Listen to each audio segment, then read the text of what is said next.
Собираем пульт LG AKB 736 15307. Пульт помыли, почистили. Теперь приступаем к сборке. Устанавливаем джойстик на клавиатуру. Вставляем клавиатуру в корпус.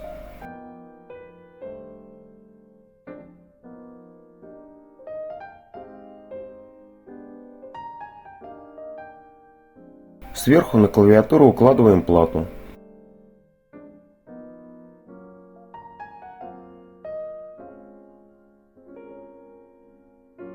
Вставляем контактную пружину в батарейный отсек. Ставим на место крышку батарейного отсека. Соединяем нижнюю и верхнюю части корпуса. Защелкиваем по периметру.